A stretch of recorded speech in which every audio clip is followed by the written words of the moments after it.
আমাদের দেশের কোনো সামর্থ্যবান মানুষ যখন অসুস্থ হয়ে পড়েন তখন একটু বেটার চিকিৎসার জন্য পাশের দেশ ভারতে যান।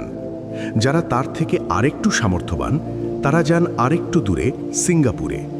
আবার আমাদের দেশ থেকে বিদেশে গিয়ে যারা একটু আধটুকু বেশি টাকা উপার্জনের চিন্তা করে তারা মধ্যপ্রাচ্যে যান। যারা আরেকটু ভালো অপশন খোঁজেন তারা যান পাশের আরেকটি দেশ মালয়েশিয়ায়।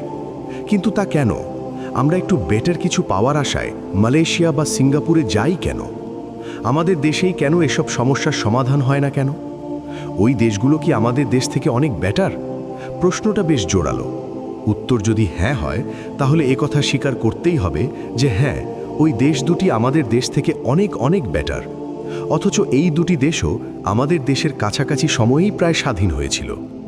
আমরা প্রায়ই বলি আমাদের দেশটা সম্ভাবনাময়, আমাদের মানুষ মেধাবী, আমাদের তরুণদের শক্তি অসীম।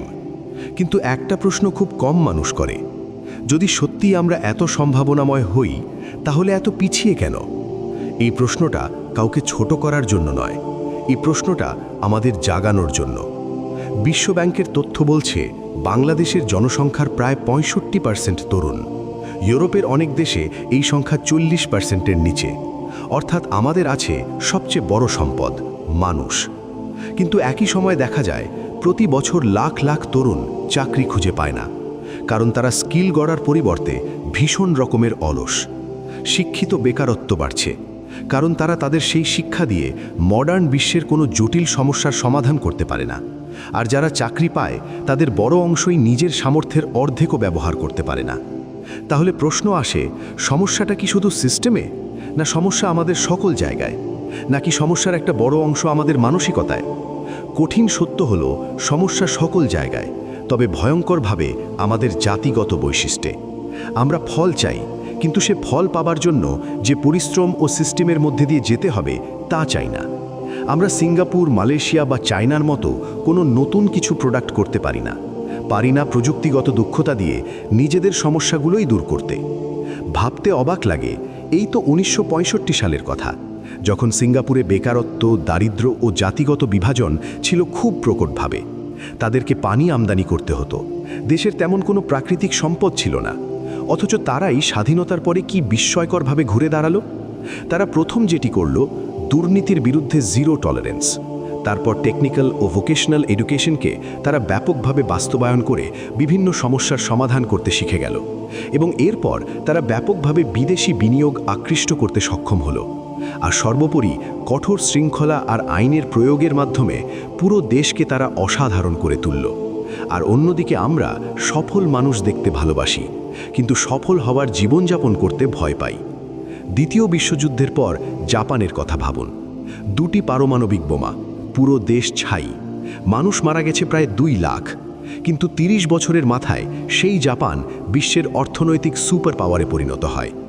ওদের কোনো জাদু ছিল না, ওদের ছিল শৃঙ্খলা, ওদের ছিল দায়িত্ববোধ, ওদের ছিল আমি ঠিক থাকলে দেশ ঠিক থাকবে, এই মানসিকতা।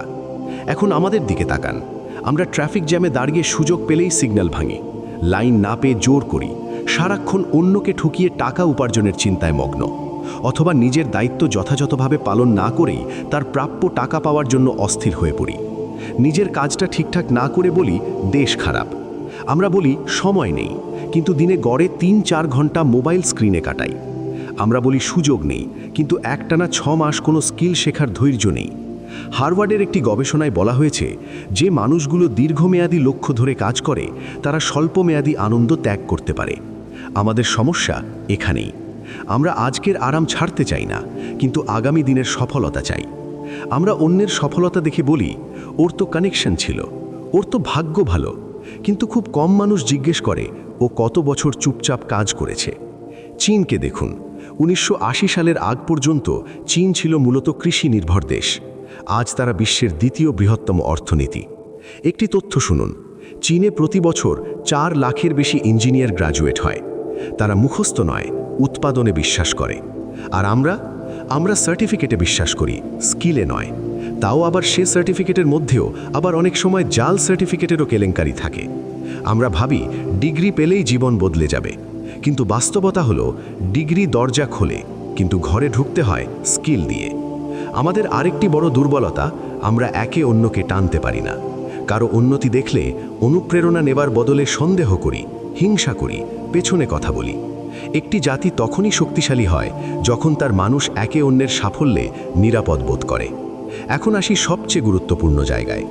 এই সমস্যাগুলোর সমাধান সরকার একা করতে পারবে না। কোনো নেতা এসে আপনাকে শৃঙ্খলাবদ্ধ বানিয়ে দেবে না। কোনো সিস্টেম এসে আপনাকে দায়িত্বশীল বানাবে না। এই পরিবর্তন শুরু হয় এক জায়গা থেকে, নিজের ভেতর থেকে। যেদিন আপনি বলবেন আমার জীবন যেমন তার জন্য আমি দায়ী, সেদিন আপনি আর ভিকটিম থাকবেন না। যেদিন সকালে ঘুম থেকে উঠে বলবেন মন চাইলেও না চাইলেও আমি কাজ করব, সেদিন থেকেই আপনার ভাগ্য বদলাতে শুরু করবে। আপনি যদি দিনে মাত্র 2 ঘন্টা গভীর মনোযোগ দিয়ে শেখেন, 1 বছরে আপনি সেই 95% মানুষের বাইরে চলে যাবেন যারা শুধু অভিযোগ করে। ইতিহাস সাক্ষী, দেশ বদলেছে সবসময় অল্প কিছু মানুষের মাধ্যমে, যারা অভিযোগ করেনি, যারা অপেক্ষা করেনি, যারা দায়িত্ব নিয়েছে। এখন ক্লাইম্যাক্স। এই দেশটা কোনো ম্যাপ না, এই দেশটা কোনো সরকার না, এই দেশটা কোনো সিস্টেম না, এই দেশটা আপনি। আপনি যদি সময় মতো দাঁড়ান, দেশ 1 মিনিট এগোয়। আপনি যদি সততা দেখান, দেশ 1 ধাপ পরিষ্কার হয়। আপনি যদি নিজের কাজটা ঠিক করেন, দেশ একটু শক্তিশালী হয়। দেশ একদিনে বদলায় না, কিন্তু একজন মানুষ বদলাতে পারে আজই। আর ইতিহাসে কখনো এমন হয়নি যে নিজেকে বদলানো মানুষ দেশ বদলায়নি। আপনি যদি আজ দায়িত্ব নেন, আপনি শুধু নিজের জীবন নয়, একটা প্রজন্মের গল্প বদলাতে পারেন। এই ভিডিও এখানেই শেষ, কিন্তু সিদ্ধান্তটা এখানেই শুরু। আশা করছি ভিডিওটি আপনাদের অনেক ভালো লেগেছে। সামনে এরকম আরও সুন্দর সুন্দর ভিডিও পেতে সাবস্ক্রাইব ও ফলো দিয়ে রাখেন। ইনশাআল্লাহ দেখা হবে আগামীতে।